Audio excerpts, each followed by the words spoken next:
एक हरे भरे गांव में अनन्या नाम की एक जिज्ञासु और भावुक लड़की रहती थी। उसका मन सपनों से भरा था और वह हमेशा कुछ नया करने की सोचती थी, लेकिन उसकी सबसे बड़ी कमजोरी थी समय को हल्के में लेना।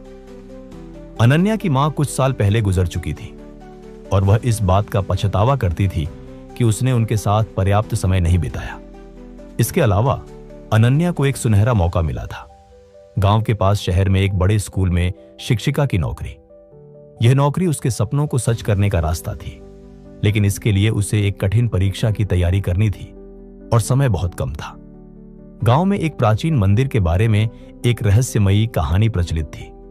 कहा जाता था कि मंदिर में एक जादुई रत्न छिपा है जो समय को वापस ला सकता है, बशर्ते कोई सच्चे दिल से उसकी कीमत समझे। अनन्या को यह कहानी बचपन से आकर्षित करती थी। वह सोचती, अगर मुझे वह रत्न मिल जाए तो मैं अपनी मां के साथ बिताए पलों को वापस ला सकती हूं। एक दिन गांव में एक बूढ़ा साधु आया। उसने घोषणा की कि जो व्यक्ति सूर्यास्त से पहले मंदिर के रहस्य को सुलझा लेगा वह रत्न का हकदार होगा, लेकिन इसके लिए 3 कठिन पहेली द्वार पार करने थे।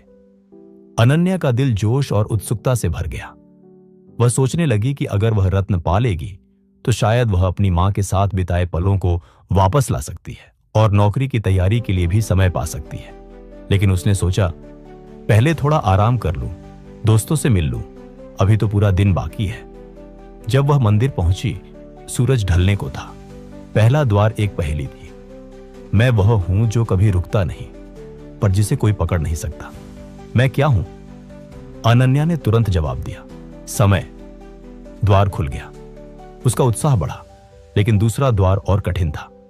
इसमें उसे एक टूटी घड़ी के टुकड़ों को जोड़कर समय को सही करना था। जल्दबाजी में उसने गलतियां की और घंटों बीत गए। जब वह तीसरे द्वार तक पहुंची, सूरज डूब चुका था। तीसरा द्वार बंद हो गया। साधु ने उदास स्वर में कहा, अनन्या, तुमने फिर समय को हल्के में लिया। रत्न तुम्हें तब तक नहीं मिल सकता जब तक तुम समय की कीमत नहीं समझोगी। अनन्या का दिल टूट गया। उसे अपनी मां की बातें याद आईं जो कहती थीं, बेटी, हर पल अनमोल है, इसे प्यार और मेहनत से जियो। तभी उसे यह भी याद आया कि नौकरी की परीक्षा का आखिरी दिन भी निकल चुका था।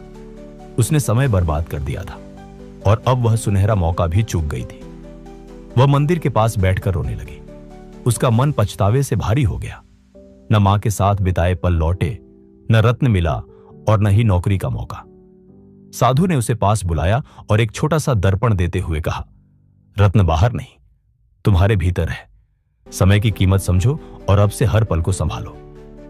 अनन्या ने उस दर्पण में अपनी आंसुओं से भरी आंखें देखी और ठान लिया कि वह अब समय को व्यर्थ नहीं गंवाएगी। उस दिन के बाद अनन्या ने अपने जीवन को बदला। वह सुबह जल्दी उठती, अपने सपनों के लिए मेहनत करती और गांव के बच्चों को पढ़ाने लगी।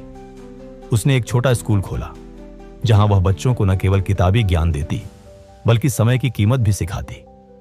अपने काम और प्यार से उसने अपनी मां की यादों को जीवित रखा। भले ही वह नौकरी का मौका चूक गई, लेकिन उसने समय के साथ अपने लिए एक नया रास्ता बनाया। दोस्तों, समय एक अनमोल खजाना है जो एक बार चला जाए तो कभी नहीं लौटता। हर पल का सही उपयोग करो, क्योंकि पछतावे से बड़ा कोई दुख नहीं। अगर आपको यह कहानी पसंद आई हो तो इसे लाइक करें, अपने दोस्तों और परिवार के साथ शेयर करें और ऐसी ही प्रेरणादायक कहानियां सुनने के लिए हमारे चैनल को सब्सक्राइब करना ना भूलें। धन्यवाद।